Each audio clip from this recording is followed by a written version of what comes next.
people like me. You need people like me so you can point your fingers and say, that's the bad guy. That's the bad guy. That's the bad guy. That's the bad guy. That's the bad guy.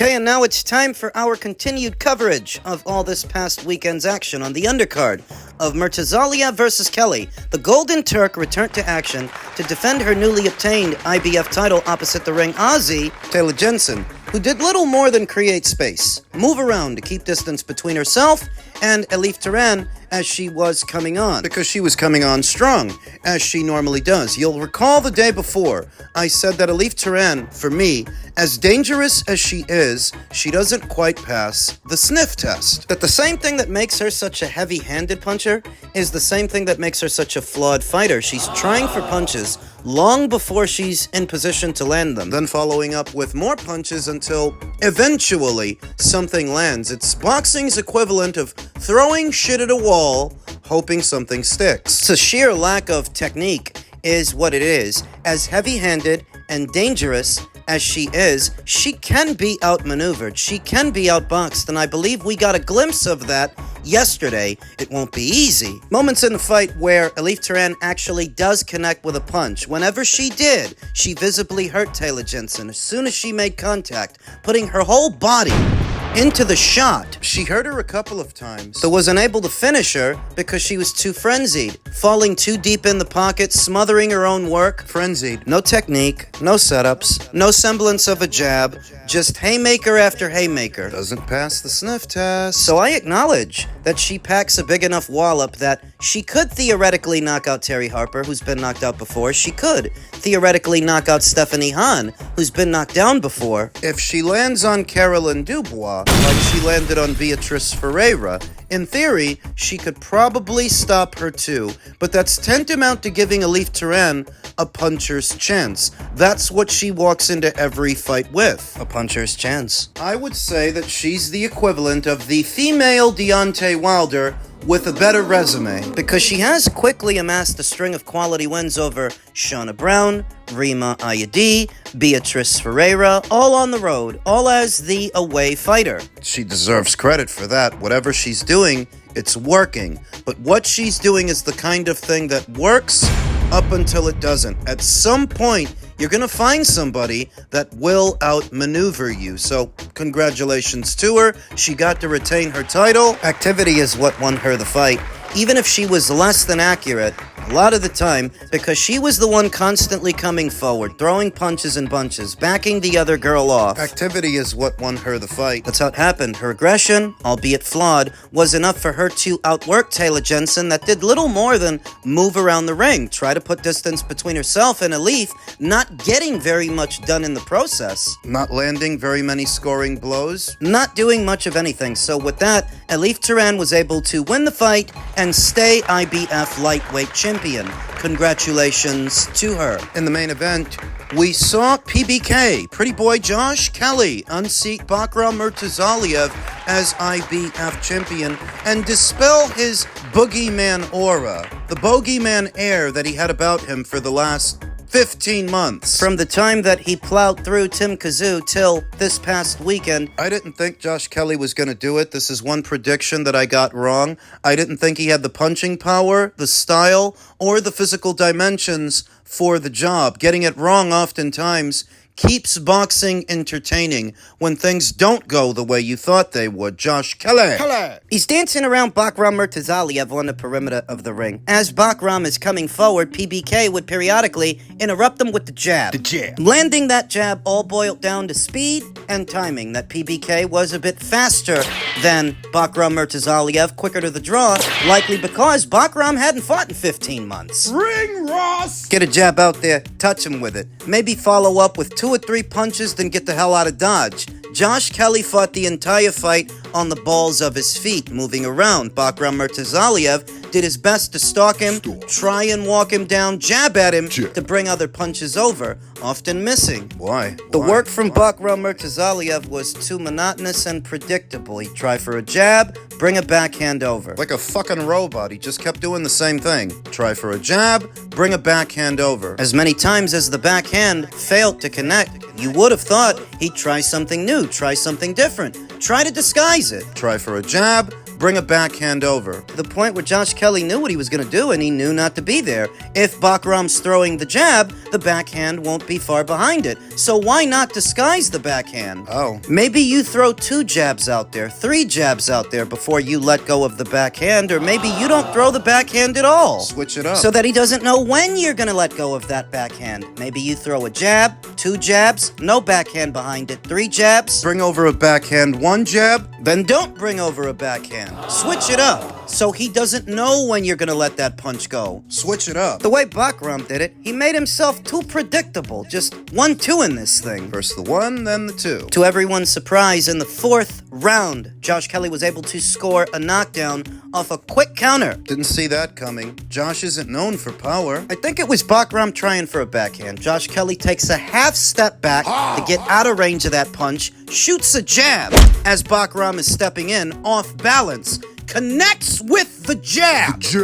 Makes contact with Baraou Murtazaliev, who stumbles back as a result of his poor footing. He wasn't hurt. No. He wasn't wobbled. He was off balance. He quickly recovered. Rose to his feet and got back on the saddle, got back to fighting like a fucking robot. He's just doing the same thing over and over, hoping that at some point it's going to start to work. Towards the back end of the fight, it did start to work. The fight itself can be described as a tale of 2 halves, with Josh Kelly doing his best work in the first half and Baraou Murtazaliev coming on in the second. The reason for it... Well, Josh got a little bit tired. You know, all that moving around, that's work too. That costs energy too. Baraou, doing the exact same thing in the second half that he was doing in the first, was able to get closer to Josh Kelly with that lead, bringing that backhand over. It started to get easier for Baraou to close the distance on him in the exchange. In the 9th round, Baraou scores a knockdown of his own off a short left hook that landed on the top of Josh Kelly's head in the exchange.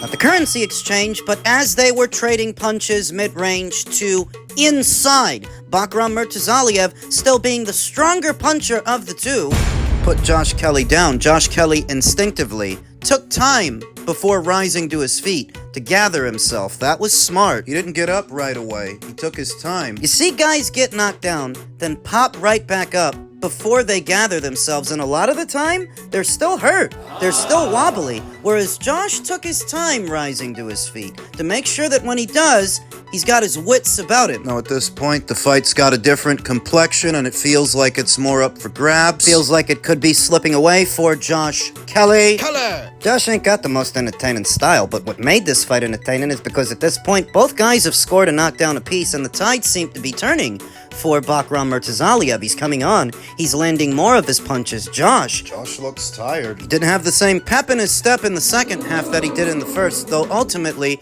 it was too little and too late for the Russian. Didn't come on soon enough. The way I saw it, it's either 7-5 in favor of the challenger, in favor of Josh, or a draw. Baraou found his way into the fight, But he didn't come on soon enough. so what happens now that the red and gold title has changed hands and now Josh Kelly is IBF junior middleweight champion? In the build-up of this weekend's fight, Eddie Hearn more than once said that Josh Kelly has already signed on to fight Boots Ennis if he won this weekend, which he did. So can we expect that fight to be next? I've got my reservations because Frank Smith, immediately after the fight, gets to talking about a Josh Kelly versus Conor Benn fight. Frank Smith is privy to all the same information as Eddie Hearn, so if the fight between Josh and Boots is locked in, why would you now start talking about Conor Benn?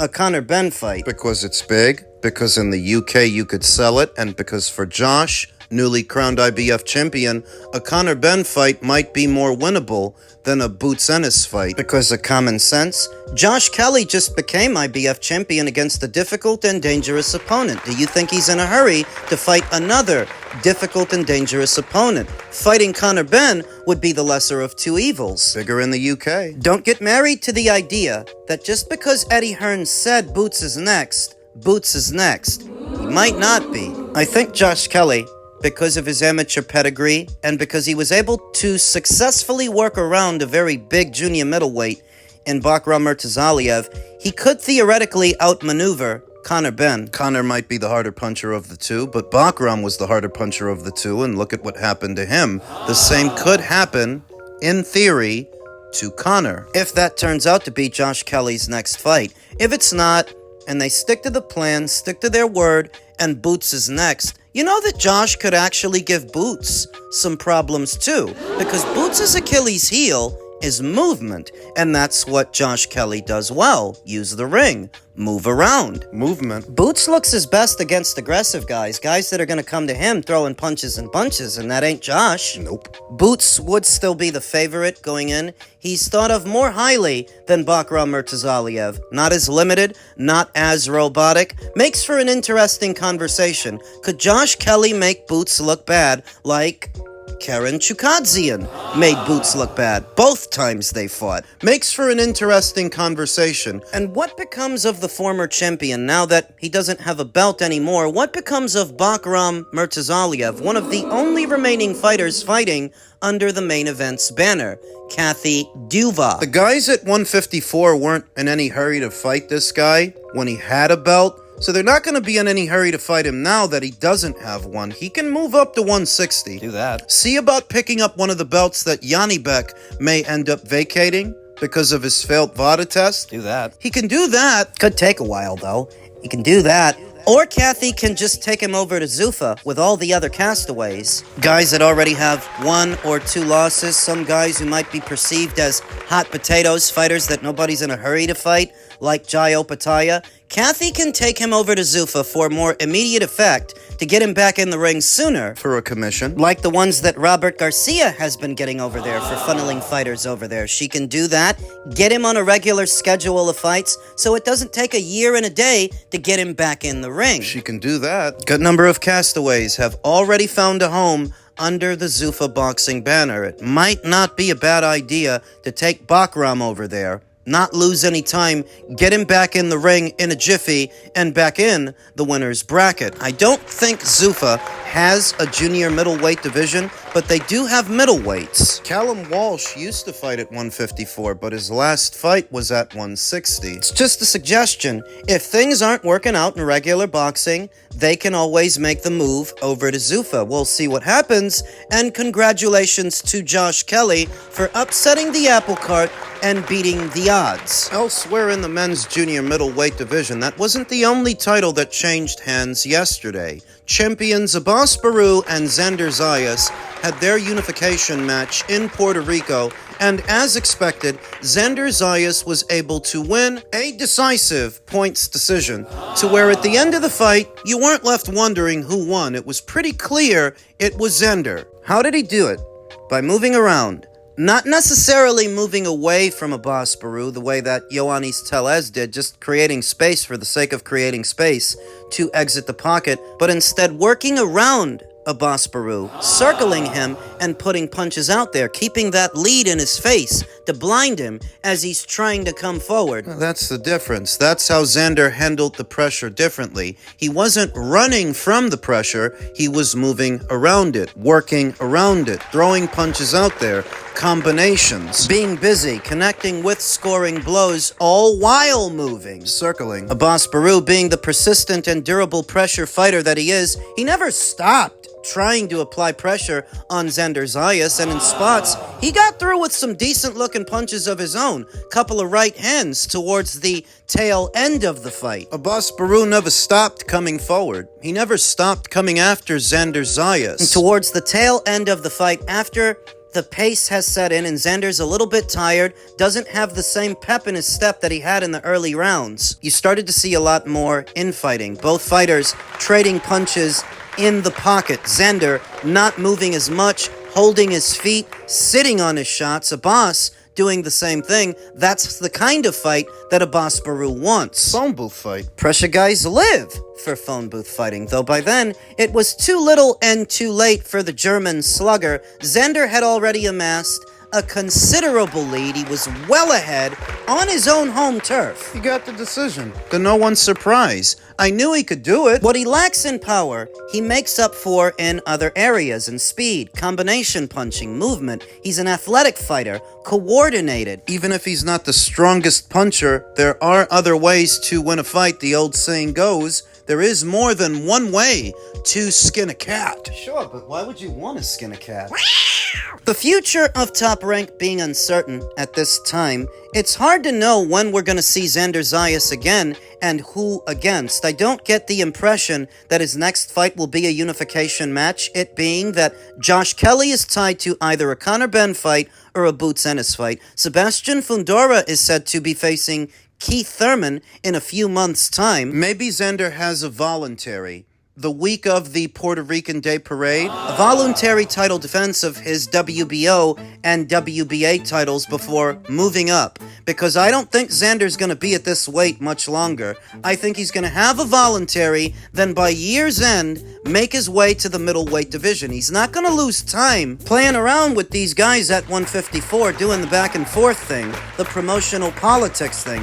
One thing that's given Xander the drop on everybody else at 154 is they've got a plan for him, and they stick to that plan. he's not a guy who's strapped for cash or hard up for attention. If you looked out into the crowd yesterday, a lot of people turned up to support Xander Zas on his native island of Puerto Rico. So he's not on the fringe. You can keep doing fights for him on the island of Puerto Rico or in New York City, where there is a large Puerto Rican contingent, and he's sure to get the same support. I think he has a voluntary at some point over the summer months before moving up to the middleweight division. Perhaps by then Top Rank will have secured a new broadcast partner and start airing fights again on a regular basis, because Top Rank still promotes him. It was nice to see Timothy Bradley and Christina Poncher on the ones and twos again. Where Joe Tessitore and Mark Kriegel